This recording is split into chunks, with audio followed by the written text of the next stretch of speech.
First ਇਹਦੇ ਵਿੱਚ ਆਪਣੇ ਕੋਲ ਪਾਰਟ ਆ ਜਾਣਾ ਹਿਸਟੈਰਿਸਿਸ ਕਿਹਨੂੰ ਡਿਫਾਈਨ ਕਰਦੇ ਆ ਬੇਸਿਕਲੀ ਤੁਹਾਡੇ ਜਿਹੜਾ ਮੇਨ ਸਿਲੇਬਸ ਦੇ ਵਿੱਚ ਟੌਪਿਕ ਆ ਉਹ ਹੈਗਾ ਐਪਲੀਕੇਸ਼ਨਸ ਆਫ ਹਿਸਟੈਰਿਸਿਸ ਜਾਂ ਯੂਜ਼ਸ ठीक है थर्ड डी ਦਾ ਆਪਣਾ ਆਈ ਟੌਪਿਕ ਆ ਮੇਨ ਜਿਹੜਾ ਸਿਲੇਬਸ ਦੇ ਵਿੱਚ ਆ ਦੋ ਉਹਦਾ ਨਹੀਂ ਹੈਗੇ ਪਰ ਇਹਨਾਂ ਨੂੰ ਸਮਝੇ ਬਿਨਾ ਆ ਟੌਪਿਕ ਤੱਕ ਨਹੀਂ ਪਹੁੰਚਿਆ ਜਾਣਾ ਇਸ ਲਈ ਪਹਿਲਾਂ ਹਿਸਟੈਰਿਸਿਸ ਕਿਹਨੂੰ ਆਪਾਂ ਉਹਨੂੰ ਡਿਫਾਈਨ ਕਰ ਲਾਂਗੇ ਤੇ ਬੱਚੇ ਹਿਸਟੈਰਿਸਿਸ ਬੇਸਿਕਲੀ ਡਿਫਾਈਨ ਕਿਹਨੂੰ ਕਰਦੇ ਆ the phenomena of repeated cycle of magnetization and demagnetization of a given material ਕਿਸੇ ਮਟੀਰੀਅਲ ਨੂੰ ਜਦੋਂ ਰਿਪੀਟਡਲੀ ਮੈਗਨੇਟਾਈਜ਼ ਤੇ ਡੀਮੈਗਨੇਟਾਈਜ਼ ਕਰਾਂਗੇ ਤੇ ਉਹਦਾ one complete cycle of magnetization and demagnetization that is called as the hysteresis ਜਾਂ ਇਹਦੀ ਜਗ੍ਹਾ ਤੇ ਇਹਦੀ ਸੈਕੰਡ ਡੈਫੀਨੇਸ਼ਨ ਹੁੰਦੀ ਆ the phenomena of lagging behind I with respect to H ਆਪਾਂ ਦੋ ਟਰਮ ਕੀਤੀਆਂ ਸੀਗੀਆਂ ਠੀਕ ਹੈ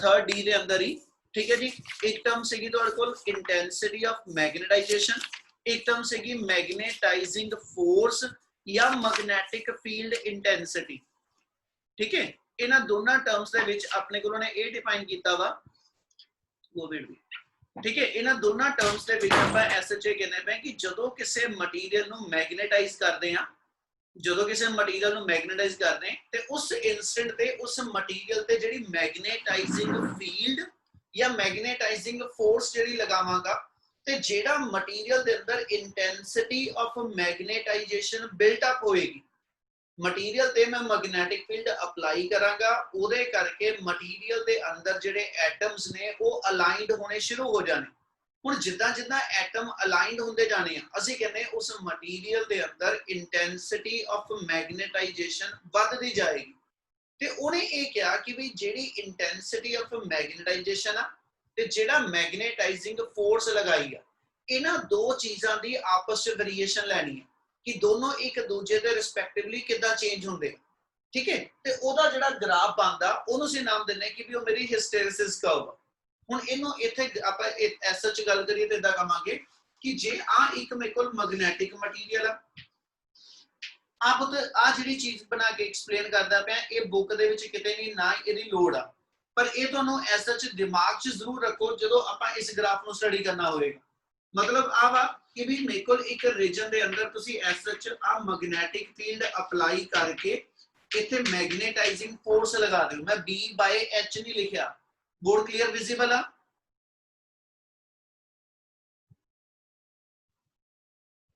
ਬੱਚੇ ਬੋਰਡ यस सर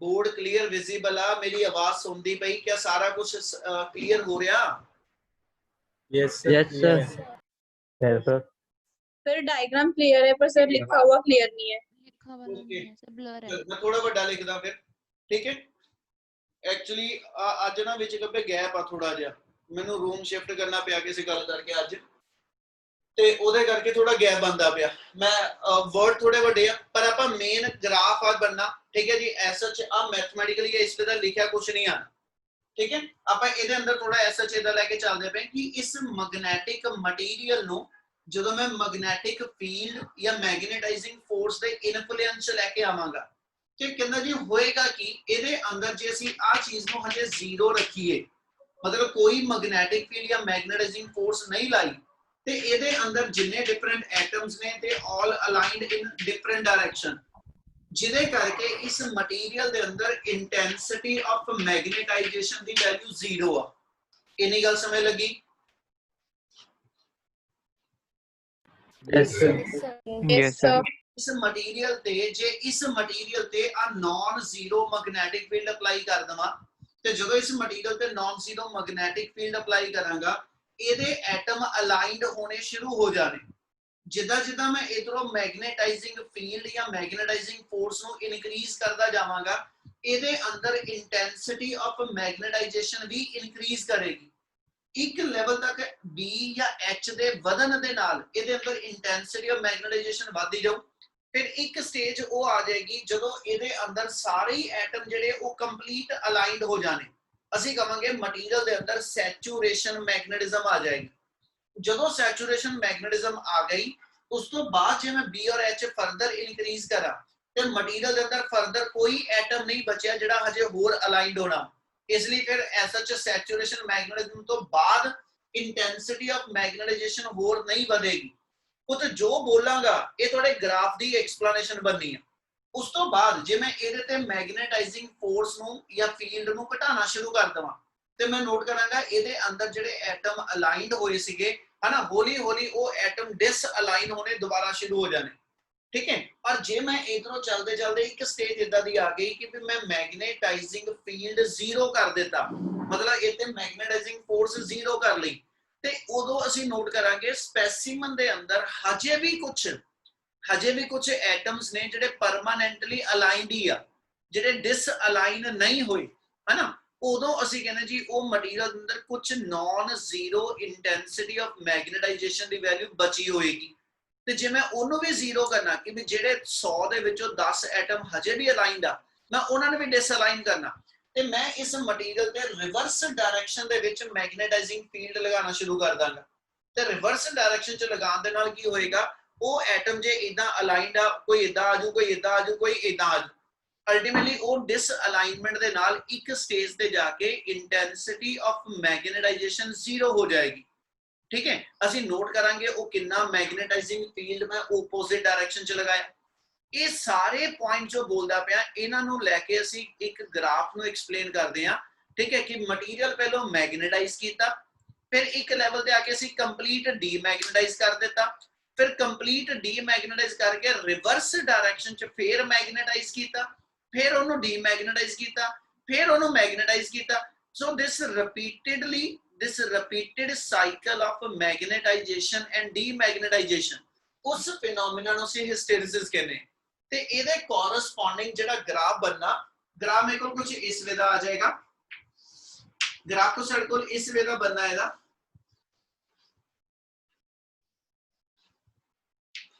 ਆ ਇਹਦੇ ਗ੍ਰਾਫ ਦੀ ਕਰਵ ਹੋਏਗੀ, ਇੱਕ ਸਾਈਡ ਦੇ ਉੱਤੇ ਮੇਰੇ ਕੋਲ ਮੈਗਨੇਟਾਈਜ਼ਿੰਗ ਫੋਰਸ ਜਾਂ ਮੈਗਨੇਟਾਈਜ਼ਿੰਗ ਫੀਲਡ ਲੈ ਲਓ, और दूजे पासे ਅਸੀਂ ਜਿਹੜਾ ਹੈਗਾ SH इंटेंसिटी ऑफ मैग्नेटाइजेशन ਰੱਖ ਲਿਆ। क्या इतनी बात समझ लगी? Yes sir. Yes, sir. ਹੁਣ ਜਦੋਂ ਇਸ ਕਰਵ ਨੂੰ ਅਸੀਂ ਪੜਨਾ ਵਾ, ਜਦੋਂ ਅਸੀਂ ਇਸ ਕਰਵ ਨੂੰ ਪੜਨਾ ਇਹਨੂੰ ਇਦਾਂ ਰੀਡ ਕਰਾਂਗੇ। ਠੀਕ ਹੈ, ਆ ਪੁਆਇੰਟ ਸਾਰੇ ਨੂੰ ਅਸੀਂ ਨਾਮ ਦਿੰਦੇ ਜਾਂਦੇ। ਠੀਕ ਹੈ ਜੀ, और ਜਦੋਂ ਕਰਵ ਪੜਨੀ ਆ स्टार्टिंग कर्व यदि नंबर 1 कर्व आ वाली होएगी O2A, और उस तो बाद कर्व ने इस वे ना सी बेंड देना इनु। ठीक है, यानी आ कर्व नंबर 2 चलेगी और आ मेरी कर्व नंबर जेडी होएगी, आ मेरी कर्व नंबर 3 होएगी।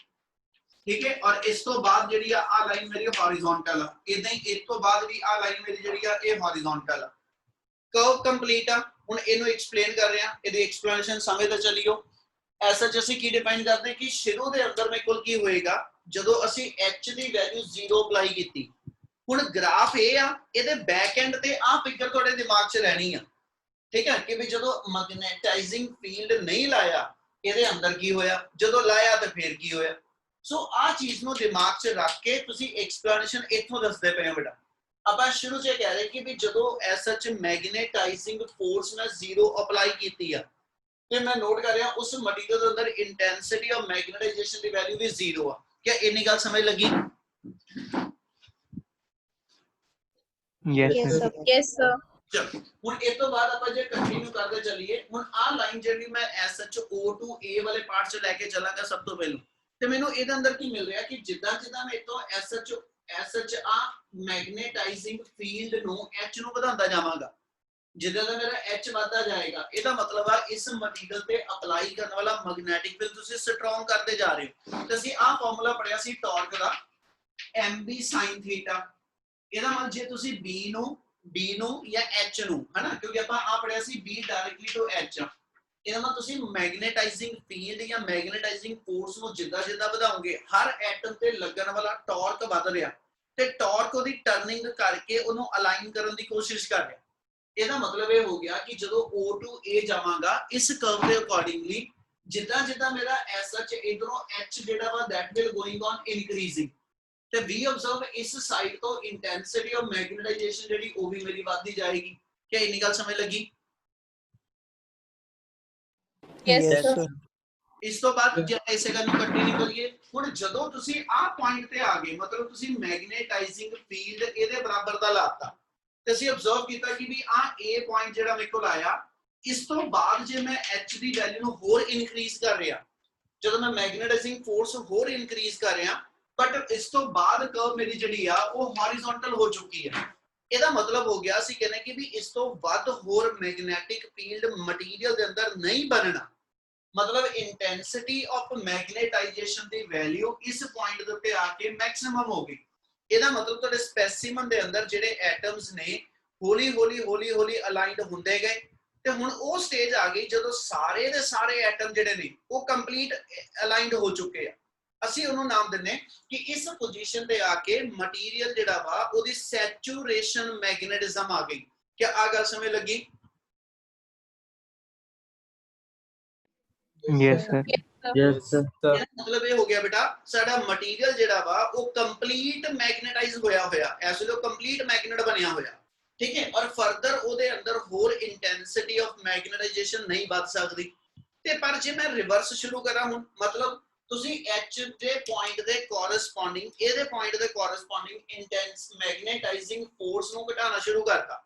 ਮਤਲਬ ਇਹਦਾ ਕਿ ਜੇ ਤੁਸੀਂ ਇੱਥੇ ਮੈਗਨੇਟਾਈਜ਼ਿੰਗ ਫੋਰਸ 0 ਤੋਂ ਵਧਾਉਂਦੇ 10 ਐਂਪੀਅਰ ਪਰ ਮੀਟਰ ਤੱਕ ਗਏ ਸੀਗੇ, ਠੀਕ ਹੈ। ਤੁਸੀਂ ਇਹਦੇ ਅੰਦਰ ਜਿਹੜਾ ਮੈਗਨੇਟਾਈਜ਼ਿੰਗ ਫੋਰਸ ਆ ਉਹ 0 ਤੋਂ ਵਧਾਉਂਦੇ ਸੀ 10 ਐਂਪੀਅਰ ਪਰ ਮੀਟਰ ਤੱਕ ਵਧਾਇਆ ਸੀ। ਹੁਣ ਮੈਂ ਵਾਪਸ 10 ਤੋਂ 9 9 ਤੋਂ 8 8 ਤੋਂ 7 ਯਾਨੀ ਇਹਦੇ ਤੇ ਮੈਗਨੇਟਾਈਜ਼ਿੰਗ ਫੋਰਸ ਘਟਾਉਣਾ ਪਿਆ। ਬੇਸਿਕਲੀ ਇਹਦਾ ਮਤਲਬ ਸੋਚ ਕੇ ਦੇਖੋ ਕੀ ਆ। ਅਸੀਂ ਕਿਹਾ ਸੀ ਜੀ ਆਹ ਸੋਲੇਨੋਇਡ ਆ, ਠੀਕ ਹੈ। ਆਹ ਸੋਲੇਨੋਇਡ ਆ ਜਿਹਦੀ ਹੈਲਪ ਨਾਲ ਤੁਸੀਂ ਇਸ ਮਟੀਰੀਅਲ ਨੂੰ ਮੈਗਨੇਟਾਈਜ਼ ਕਰਦੇ ਪਏ ਹੋ।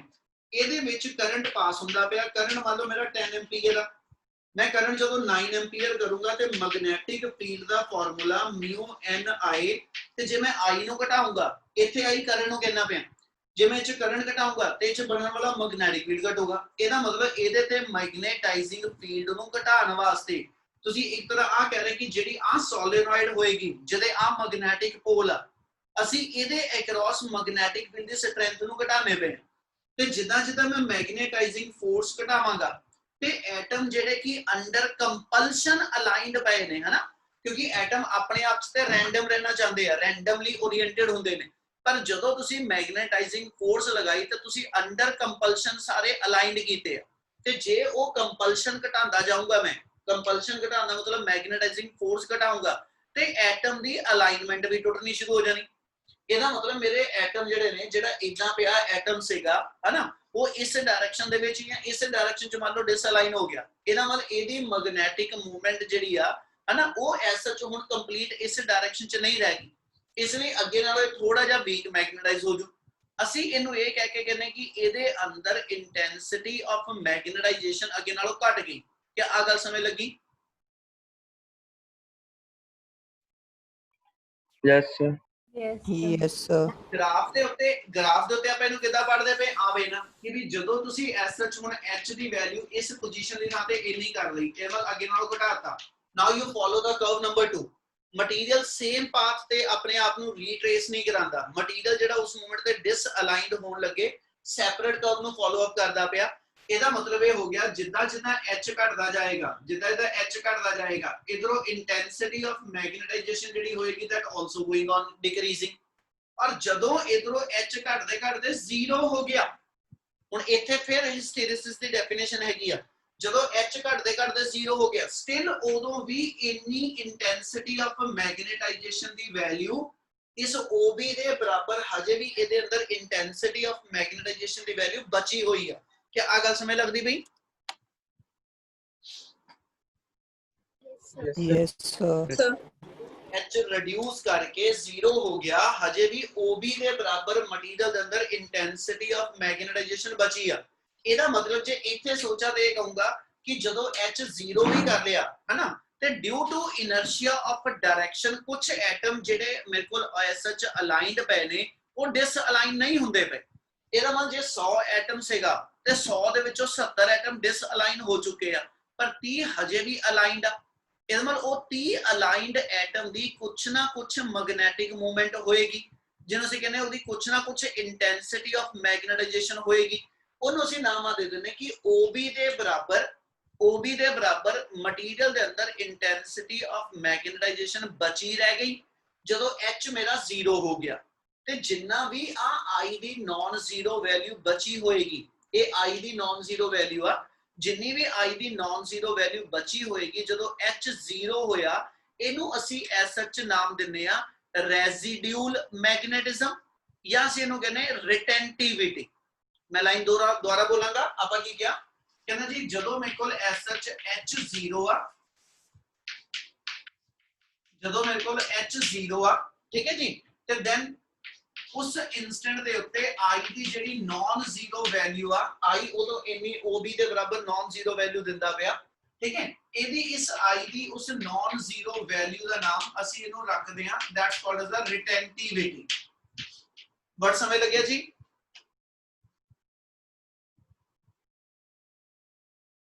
Yes, sir. Yes, sir. Yes, sir. Yes, sir. ਇਹਨੂੰ ਅਸੀਂ ਰਿਟੈਂਟਿਵਿਟੀ ਜਾਂ ਇਹਨੂੰ ਸਿੰਪਲ ਪੰਜਾਬੀ ਚ ਕਹਾਂ ਤੇ ਕਹੂੰਗਾ ਬਚਿਆ ਹੋਇਆ ਮੈਗਨੇਟਿਜ਼ਮ, ਹਨਾ। ਜਦੋਂ ਮੈਗਨੇਟਾਈਜ਼ਿੰਗ ਫੋਰਸ 0 ਆ ਤੇ ਉਦੋਂ ਵੀ ਜਿੰਨਾ ਮਟੀਰੀਅਲ ਦੇ ਅੰਦਰ ਬਚਿਆ ਹੋਇਆ ਮੈਗਨੇਟਿਜ਼ਮ ਹੈਗਾ, ਠੀਕ ਹੈ, ਉਹ ਮੇਰੀ ਰਿਟੈਂਟਿਵਿਟੀ ਆ। ਇਹ ਮੈਨੂੰ ਇਹ ਦੱਸਦਾ ਕਿ ਵੀ ਮਟੀਰੀਅਲ ਦੇ ਉੱਤੇ ਮੈਗਨੇਟਾਈਜ਼ਿੰਗ ਫੋਰਸ 0 ਤੋਂ ਬਾਅਦ ਵੀ ਮਟੀਰੀਅਲ ਹਜੇ ਵੀ ਕੁਛ ਨਾ ਕੁਛ ਮੈਗਨੈਟਿਕ ਕਰੈਕਟਰ ਆਪਣਾ ਸ਼ੋ ਕਰਦਾ ਪਿਆ। ਤੇ ਜੇ ਮੈਂ ਮਟੀਰੀਅਲ ਦੇ ਅੰਦਰ ਇਸ I ਦੀ ਵੈਲਿਊ ਨੂੰ 0 ਕਰਾਣਾ ਤੇ what you will have to do, you apply the magnetizing force in a reverse direction। ਆਪਾਂ 10 ਤੋਂ 0 ਤੇ ਆਏ, 10 ਤੋਂ ਇਹਨੂੰ 0 ਤੇ ਲਾਏ, 0 ਤੋਂ ਬਾਅਦ ਅਸੀਂ -1 -2, ਮਤਲਬ ਤੁਸੀਂ ਇਹਦੇ ਤੇ ਮੈਗਨੇਟਾਈਜ਼ਿੰਗ ਫੋਰਸ ਦੀ ਡਾਇਰੈਕਸ਼ਨ ਜਿਹੜੀ ਹੈਗੀ ਆ ਇਹਨੂੰ ਰਿਵਰਸ ਕਰ ਦਿੱਤਾ। ਅੱਗੇ ਜੇ ਆ ਨਾਰਥ ਸਾਊਥ ਪੋਲ ਇਸ ਵੇ ਨਾ ਸੀ, ਹੁਣ ਮੇਰਾ ਇਸ ਸਾਈਡ ਤੇ ਨਾਰਥ ਔਰ ਇਸ ਸਾਈਡ ਤੇ ਅਸੀਂ ਸਾਊਥ ਪੋਲ ਕ੍ਰੀਏਟ ਕਰ ਲਿਆ, मतलब ओपोजिट डायरेक्शन दे अंदर ਅਸੀਂ मैग्नेटाइजिंग फोर्स लगानी शुरू की। इतनी गल समझ लगी? अर्शिता बाद में कर बेटा, मैं क्लास ले। ਇਹਦਾ ਮਤਲਬ ਜਦੋਂ ਇਸ ਮੂਮੈਂਟ ਤੇ ਆਪਾਂ ਰਿਵਰਸ ਦੇ ਅੰਦਰ ਮੈਗਨੇਟਾਈਜ਼ਿੰਗ ਫੋਰਸ ਲਗਾਈ, ਅਸੀਂ ਉਹਨੂੰ -1 -2 ਲਿਖ ਰਿਹਾ। ਇਹਦਾ ਮਤਲਬ ਜਦੋਂ ਮੈਂ ਇਸ ਡਾਇਰੈਕਸ਼ਨ ਦੇ ਅੰਦਰ ਮੈਗਨੇਟਾਈਜ਼ਿੰਗ ਫੋਰਸ ਲਗਾਉਂਦਾ ਜਾਵਾਂਗਾ ਤੇ ਅਸੀਂ ਅਬਜ਼ਰਵ ਕੀ ਕਰਦੇ ਨੇ, ਮਟੀਰੀਅਲ ਦੇ ਅੰਦਰ ਇੰਟੈਂਸਿਟੀ ਆਫ ਮੈਗਨੇਟਾਈਜੇਸ਼ਨ ਜਿਹੜੀ ਉਹ ਘਟਦੀ ਜਾ ਰਹੀ ਹੈ। मटीरियल के अंदर इंटेंसिटी ऑफ मैग्नेटाइजेशन रिड्यूस होती जा रही, और जदों मैं C दे बराबर OC दे बराबर रिवर्स दे विच मैग्नेटाइजिंग फोर्स लगाई ते मैं नोट किया इंटेंसिटी रिड्यूस करके 0 हो गई, ठीक है। यानी आ OC दे बराबर मैग्नेटाइजिंग फोर्स ओपोजिट डायरेक्शन च लगी ते मटीरियल दे अंदर इंटेंसिटी रिड्यूस करके 0 हो गई। जो बोलदा पिया उन्हें इदा कहूंगा H the non zero value, H the naan zero value ਜਦੋਂ ਮੇਰੇ ਕੋਲ ਐਸ ਕਹਿੰਦਾ ਜੀ ਇਫ I = 0, ਜਦੋਂ I ਦੀ ਵੈਲਿਊ ਮੇਰੀ 0 ਹੋਈ, ਇੰਟੈਂਸਿਟੀ ਦੀ ਵੈਲਿਊ 0 ਹੋਈ, ਉਦੋਂ ਜਿਹੜੀ H ਦੀ ਨਾਨ ਜ਼ੀਰੋ ਵੈਲਿਊ ਹੋਏਗੀ ਇਹਨੂੰ ਅਸੀਂ ਨਾਮ ਦੇ ਦਿੰਨੇ, that's called as a coercivity। ਇਹ ਮਟੀਰੀਅਲ ਨੂੰ ਅਸੀਂ ਕਹਿੰਦੇ, ਇਸ ਮਟੀਰੀਅਲ ਦੀ ਇਸ ਪ੍ਰਾਪਰਟੀ ਨੂੰ ਅਸੀਂ ਕਹਿੰਦੇ ਕਿ ਇਹ ਮਟੀਰੀਅਲ ਦੀ ਕੋਰਸਿਵਿਟੀ ਆ। ਮਟੀਰੀਅਲ ਦੇ ਆਪੋਜ਼ਿਟ ਡਾਇਰੈਕਸ਼ਨ ਦੇ ਅੰਦਰ ਕਿੰਨਾ ਕੁ ਮੈਗਨੈਟਿਕ ਫੀਲਡ ਲਗਾਉਣਾ ਪਏਗਾ, है ना, कि भी ਉਹਦੇ ਅੰਦਰ ਜਿਹੜੇ ਐਟਮ ਹਜੇ ਵੀ ਅਲਾਈਨਡ ਪਏ ਆ ਮੈਂ ਉਹਨੂੰ ਡਿਸਅਲਾਈਨ ਕਰ ਲਵਾਂ।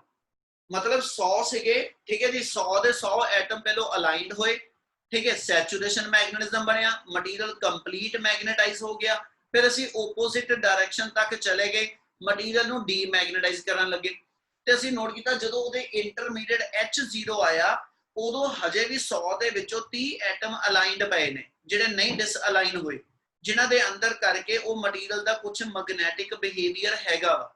ਤੇ ਜੇ ਮੈਂ ਉਹਨੂੰ ਕੰਪਲੀਟ ਡੀਮੈਗਨੇਟਾਈਜ਼ ਕਰਨਾ, ਮੈਂ ਉਹਨੂੰ OC ਦੇ ਬਰਾਬਰ ਆਪੋਜ਼ਿਟ ਡਾਇਰੈਕਸ਼ਨ 'ਚ ਮੈਗਨੈਟਿਕ ਫੀਲਡ ਅਪਲਾਈ ਕਰ ਦਿੱਤਾ ਤੇ ਮੈਂ ਨੋਟ ਕੀਤਾ ਕਿ ਵੀ ਉਸ ਮੂਵਮੈਂਟ ਤੇ ਜਦੋਂ OC ਦੇ ਬਰਾਬਰ ਮੈਗਨੇਟਾਈਜ਼ਿੰਗ ਫੋਰਸ ਰਿਵਰਸ 'ਚ ਲਗਾਈ, ਮਟੀਰੀਅਲ ਕੰਪਲੀਟ ਡੀਮੈਗਨੇਟਾਈਜ਼ ਹੋ ਗਿਆ। ਇਹਦਾ ਮਤਲਬ ਪਹਿਲਾਂ ਮੈਗਨੇਟਾਈਜ਼ ਹੋਇਆ, ਫਿਰ ਮੇਰੇ ਕੋਲ ਜਿਹੜਾ SH ਇੱਥੇ ਤੱਕ ਆਉਂਦੇ ਆਉਂਦੇ ਮਟੀਰੀਅਲ ਕੰਪਲੀਟ ਡੀਮੈਗਨੇਟਾਈਜ਼ ਹੋ ਗਿਆ, ठीक है। ਤੇ ਇਸ ਚੀਜ਼ ਨੂੰ ਕੰਪਲੀਟ ਡੀਮੈਗਨੇਟਾਈਜੇਸ਼ਨ ਕਰਨ ਵਾਸਤੇ ਮੈਨੂੰ ਪੁੱਠੀ ਡਾਇਰੈਕਸ਼ਨ ਦੇ ਅੰਦਰ ਕਿੰਨੀ ਮੈਗਨੇਟਾਈਜ਼ਿੰਗ ਫੋਰਸ ਲਗਾਣੀ ਪਈ, ਹਨਾ, ਉਸ ਟਰਮ ਨੂੰ ਅਸੀਂ ਨਾਮ ਦਿੰਦੇ ਇਹ ਕੋਰਸਿਵਿਟੀ ਆ। ਉਹ I the naan zero value ਆ ਜਿਹਨੂੰ ਰਿਟੈਂਟਿਵਿਟੀ ਕਹਿੰਦੇ, ਇਹ H ਦੀ ਨਾਨ ਜ਼ੀਰੋ ਵੈਲਿਊ ਆ ਜਿਹਨੂੰ ਕੋਰਸਿਵਿਟੀ ਕਹਿੰਦੇ। ਤੇ ਜੇ ਮੈਂ ਇਸੇ ਡਾਇਰੈਕਸ਼ਨ ਦੇ ਅੰਦਰ ਮੈਗਨੈਟਿਕ ਫੀਲਡ ਰਿਵਰਸ ਲਗਾਈ ਜਾਵਾਂ, ਹਜੇ ਫਿਰ ਵਧਾਈ ਚੱਲਾਂ, ਹੁਣ ਇਸ ਵੇਲੇ H ਜਿਹੜਾ ਇਥੋਂ ਅਪਲਾਈ ਆ ਇਹ H ਇੰਨਾ ਹੋ ਚੁੱਕਾ ठीक है ਜਿਹੜਾ OC ਦੇ ਬਰਾਬਰ ਆ ਕਿ ਜਿਹਨੇ ਮਟੀਰੀਅਲ ਡੀਮੈਗਨੇਟਾਈਜ਼ ਕਰ ਲਿਆ ਮਤਲਬ -2 ਐਂਪੀਅਰ ਮੀਟਰ -2 ਐਂਪੀਅਰ ਪਰ ਮੀਟਰ ਦਾ ਪੁੱਠੀ ਡਾਇਰੈਕਸ਼ਨ ਚ ਮੈਗਨੈਟਿਕ ਫੀਲਡ ਲਗਾਇਆ ਸੀ ਤੇ ਮਟੀਰੀਅਲ ਮੇਰਾ ਕੰਪਲੀਟ ਡੀਮੈਗਨੇਟਾਈਜ਼ ਹੋ ਗਿਆ ਹੁਣ ਆ ਸਿਚੁਏਸ਼ਨ ਬਣ ਚੁੱਕੀ ਹੈ ਐਟਮ ਇਦਾਂ ਡਿਸਅਲਾਈਨਡ ਆ ਤੇ ਜੇ ਮੈਂ ਇਸੇ ਡਾਇਰੈਕਸ਼ਨ ਦੇ ਅੰਦਰ -3 -4 -5 मतलब मैं मटेरियल के उत्ते हुन आ डायरेक्शन के अंदर मैग्नेटाइजिंग फोर्स ਵਧਾਈ ਚੱਲਾਂ ठीक है यानी इसे डायरेक्शन च मैग्नेटाइजिंग फोर्स ਵਧਾਵਾਂ ਹੁਣ ਕੀ ਹੋਣਾ ਸ਼ੁਰੂ ਹੋ ਜੂ एटम फिर अलाइंड होने शुरू हो जाएंगे but now they try to aligned in this direction हुन एटम मेरे आ डायरेक्शन के अंदर अलाइंड होने शुरू हो जू ते इस पोजीशन तक आंदे आंदे जदों मैग्नेटाइजिंग फोर्स अप्लाई कीती मटेरियल फिर कंप्लीट मैग्नेटाइज हो चुका होएगा बट शुड बी इन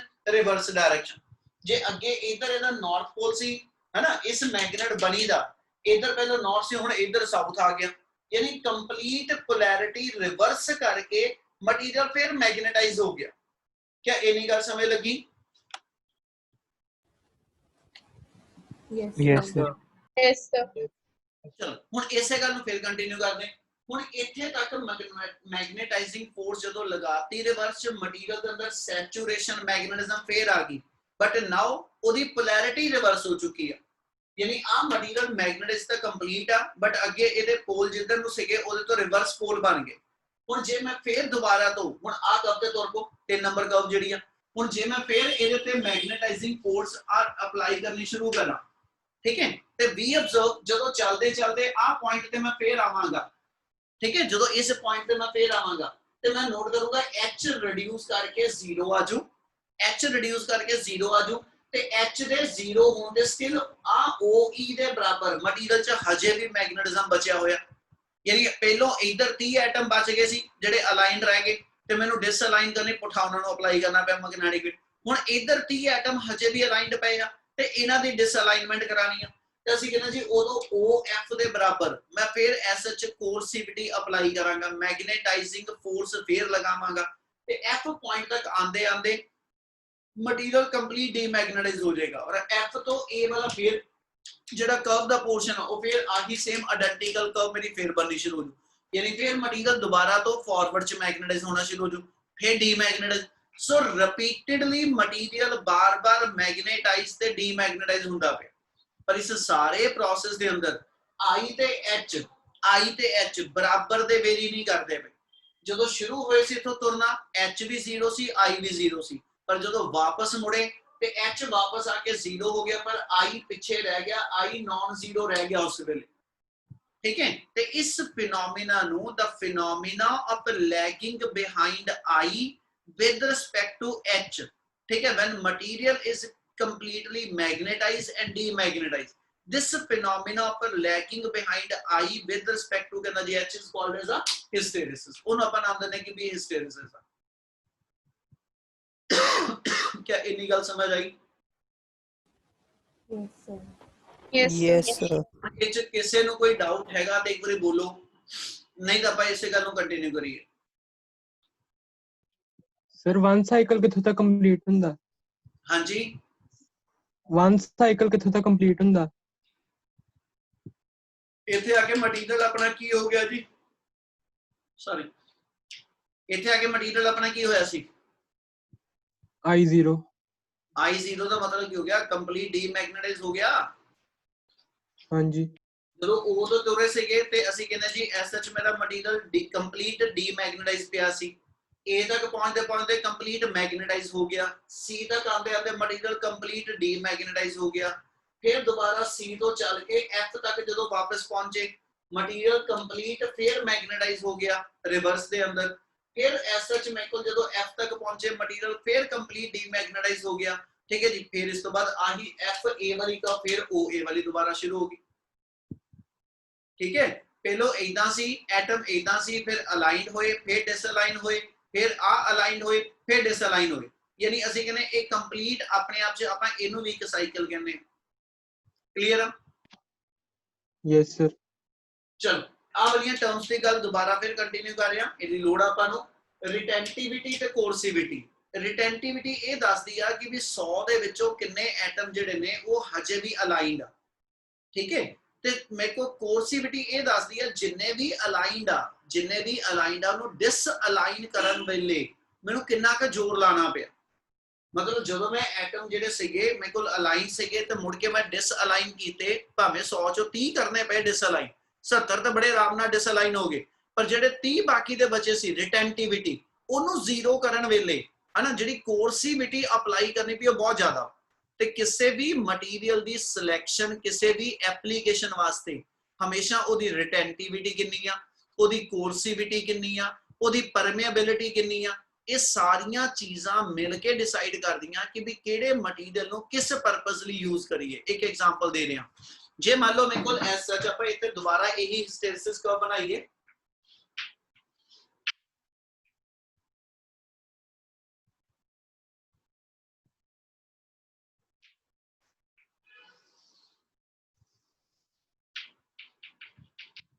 ਆ ਮਤਲਬ ਦੋ ਹਿਸਟੈਰਿਸਿਸ ਕਰਵ ਬਣਾਈਆਂ ਆਪਾਂ, ਹੁਣ ਦੋਨਾਂ ਕਰਵ ਦੇ ਵਿੱਚ ਡਿਫਰੈਂਸ ਦੇਖੋ ਕੀ ਆ ਕਿ ਜੇ ਆ ਮਟੀਰੀਅਲ ਦੇ ਅਕੋਰਡਿੰਗਲੀ ਚੱਲਣਾ, ਅੱਜ ਇਹਨੂੰ ਕਰਵ ਨੰਬਰ 1 ਤੇ ਇਹਨੂੰ ਕਰਵ ਨੰਬਰ 2 ਕਹਿ ਰਿਹਾ, ਦੋ ਹਿਸਟੈਰਿਸਿਸ ਹੈ ਕਿ ਹਿਸਟੈਰਿਸਿਸ 1 ਤੇ ਕਿ ਹਿਸਟੈਰਿਸਿਸ 2। ਹਿਸਟੈਰਿਸਿਸ 1 ਦਾ ਏਰੀਆ ਇਨਕਲੋਜ਼ ਜਿਹੜਾ ਵਾ ਇਹ ਜ਼ਿਆਦਾ ਵਾ, ਹਿਸਟੈਰਿਸਿਸ 1 ਦਾ ਏਰੀਆ ਇਨਕਲੋਜ਼ ਜ਼ਿਆਦਾ, ਹਿਸਟੈਰਿਸਿਸ 2 ਦਾ ਏਰੀਆ ਇਨਕਲੋਜ਼ ਘੱਟ ਆ। ਮੈਂ ਨਾਲ ਹੀ ਗੱਲ ਕੀਤੀ ਜੋੜਨ ਲੱਗਿਆ એનર્ਜੀ ਲੌਸਸ ਦੀ, ਇਹਦੇ ਨਾਲ ਹੀ ਇਹਦੀ ਐਪਲੀਕੇਸ਼ਨ ਡਿਸਾਈਡ ਹੋਣੀ ਹੈ। ਹੁਣ ਆ ਦੋਨਾਂ ਕਰਵ ਨੂੰ ਲੈ ਕੇ ਚੱਲੀਏ, ਠੀਕ ਹੈ, ਤਾਂ ਅਸੀਂ ਇਹਦੇ ਵਿੱਚ ਇੰਨਾ ਡਿਫਾਈਨ ਕਰਦੇ ਕਿ ਵੀ ਜਿਹੜੀ ਮੇਰੇ ਕੋਲ ਐਸਐਚ ਦੋਨੋਂ ਕਰਵ ਬਣਦੀਆਂ ਪਈਆਂ, ਇਹ ਐਗਜ਼ਾਮਪਲ ਦੇ ਰਿਹਾ ਕਿ ਇੱਕ ਇਹਨਾਂ ਚੋਂ ਸੌਫਟ ਆਇਰਨ ਆ ਤੇ ਇੱਕ ਕਰਵ ਮੇਰੀ ਸਟੀਲ ਦੀ ਆ। ਤੁਹਾਨੂੰ ਦੋਨਾਂ ਕਰਵ 'ਚ ਕੀ ਫਰਕ ਲੱਗਦਾ ਪਿਆ? ਜਲਦੀ ਜਲਦੀ बोलूगा कोई है ना? सर जो दूसरी वाली है, जल्दी मैग्नेटाइज हो रही है। दूसरी वाली कर्व जल्दी मैग्नेटाइज हो रही है। ओके, और कुछ और किसी के दिमाग से कुछ आंदा होवे बोलो एक बारी। सर हाँ जी सर, ये द्वारा कर्व बता दो सर। जी सर कर्व द्वारा बता दो, ये दोबारा बता दो। फर्स्ट कौन सी और सेकंड कौन सी है? आ फर्स्ट कर्व जेडी ब्रॉडर बनाई है ते जेडी नैरोअर बनाई है 2 number curve. Okay sir. Saturation point difference, ठीक है रजत जी, कुछ और बोलो जेदे जो दिमाग च आंदा होवे इना दोनों कर्व्स नु देख के बोलो, जो कर्व नु इंटरप्रेट कर सकते हो कि भी इच आ फर्क लग रहा। तो सेकंड कर्व च h ਦੀ ਵੈਲਿਊ ਘੱਟ ਤੇ i ਦੀ ਵੈਲਿਊ ਬਹੁਤ ਜ਼ਿਆਦੀ। और बोलो फर्स्ट च h ਦੇ ਨਾਲ i ਦੀ ਵੀ ਜ਼ਿਆਦੀ। सर सेकंड वाली कर्व पे सर h को कांस्टेंट रखते हुए सर i इंक्रीज कर रहा है। और बिल्कुल ठीक है, बोलते चलो आप पहले पार्टनर जाने को पूछना ही। सर फर्स्ट वाली कर्व ਵਿੱਚ ਆਪਾਂ ਜੇ h ਨੂੰ ਵਧਾਈ ਵੀ ਜਾਏ ਤੇ ਉਹ ਆਪਣਾ ਕਿਹਨੇ ਮੈਗਨੇਟਾਈਜ਼ ਨਹੀਂ ਹੋ ਰਹੀ। ਨਹੀਂ ਹੋ ਰਹੀ। और बाकी गूंगे बन के सुनना है सारे पाठ, बाकी जने कथा सुनते आ। हुण जिन्हें पहलो बोले उन्हें जो कोई नहीं बोलूगा, बाकी जने बोलो, नहीं तो मैं बाय नेम कहना सारे।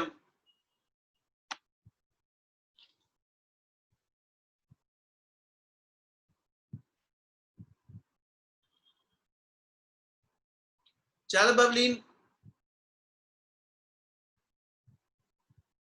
बबलीन,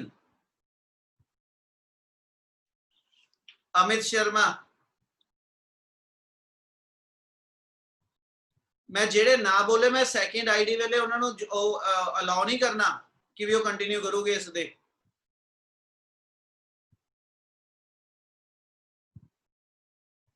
सैकेंड आईडी ते शिफ्ट टाइम होने लग गया, मैं सैकेंड आईडी ते चलिया।